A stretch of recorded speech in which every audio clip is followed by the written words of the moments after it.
কখনো কি এমন কাউকে দেখেছো যে সত্যের জন্য নিজের পুরো জীবন, নিজের ধন, নিজের পরিবার সবই উৎসর্গ করে দিতে পারে?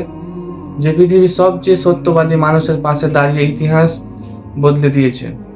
আজ আমি তোমাকে এমন এক মানুষের গল্প শোনাতে যাচ্ছি, যিনি ছিলেন না রাজা, না কোনো দানবীয় শক্তির মালিক, তবুও তার সাহস, ত্যাগ আর ভালোবাসা কোটি মানুষকে আজও পথ দেখায়। তিনি হলেন আবু বকর as-সিদ্দিক রাদিয়াল্লাহু তাআলা আনহু। এমন এক মানুষ যার জীবনে শুধু ইতিহাস না, বরং যে কোনো মানুষের জীবন বদলে দেওয়ার মতো এক মহামূল্যবান অনুপ্রেরণা। আবু বকর রাদিয়াল্লাহু তাআলা আনহু জন্মেছিলেন সম্মানিত কুরাইশ বংশে, কিন্তু তাকে মহান বানিয়েছিলেন তার বংশ নয়, তার চরিত্র। তিনি ছোটবেলা থেকেই সত্য কথা বলার জন্য পরিচিত ছিলেন। এই কারণেই মানুষ তাকে ডাকত as-সিদ্দিক, অর্থাৎ সত্যবাদী মানুষ। যখন নবী মুহাম্মদ সাল্লাল্লাহু আলাইহি ওয়াসাল্লাম প্রথম ওহী পাওয়ার পরে ইসলাম ঘোষণা করলেন, মানুষ তার বিরোধিতা করলো, উপহাস করলো, তিরস্কার করলো, কিন্তু আবু বকর রাদিয়াল্লাহু তাআলা আনহু এক মুহূর্তেও দেরি করলেন না। তিনি বললেন, যদি মুহাম্মদ বলেন তবে তা অবশ্যই সত্য।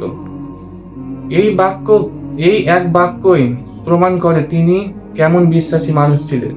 তিনি ইসলাম গ্রহণ করার পর তার সম্পদ, সময়, শক্তি সবকিছু ইসলামের কাজে ব্যয় করলেন। অনেক দাসকে মুক্ত করলেন, যার মধ্যে ছিলেন বিলাল রাদিয়াল্লাহু তাআলা আনহু। দাস মুক্ত করার সময় লোকেরা বলতো, তুমি কি লাভের জন্য এটা করছো? কিন্তু তিনি বলতেন, আমি এটা শুধু করছি আল্লাহর সন্তুষ্টির জন্য।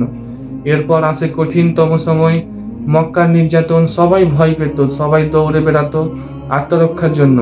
কিন্তু আবু বকর রাদিয়াল্লাহু তাআলা আনহু ছিলেন দৃঢ়। তিনি নবীজির পাশে দাঁড়ান লোহার পাহাড়ের মতো।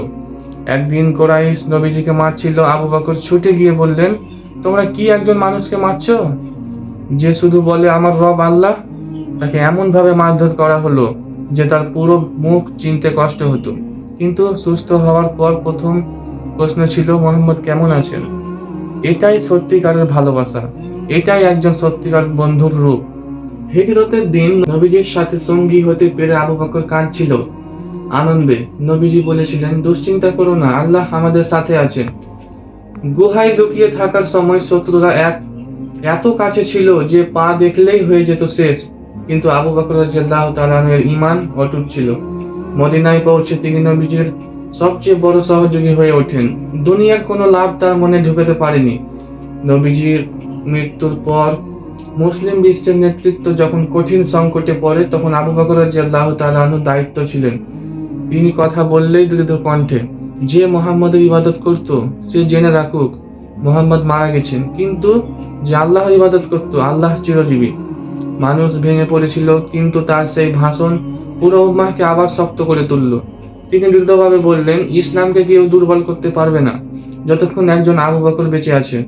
যেসব গোত্র জাকাত দিতে অস্বীকার করলো, তিনি এক মুহূর্ত দ্বিধা করেননি। বললেন, যদি তারা একটি হোল্ডিং করে নবীজির সময় যা দিত, তবু আমি তাদের বিরুদ্ধে দাঁড়াবো।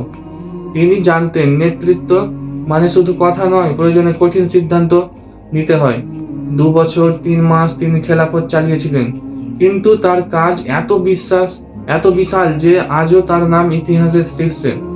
তিনি গোটা আরবকে ঐক্যবদ্ধ করে দিয়েছিলেন, ইসলামের পতাকা রক্ষা করেছিলেন এবং কুরআন সংরক্ষণ শুরু করেছিলেন।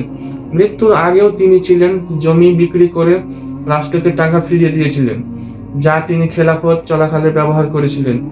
এই ছিলেন আবু বকর রাদিয়াল্লাহু তাআলা আনহু, এক অন্যান্য নেতা, একজন সত্যিকারের বন্ধু, একজন পরম ঈমানদার মানুষ।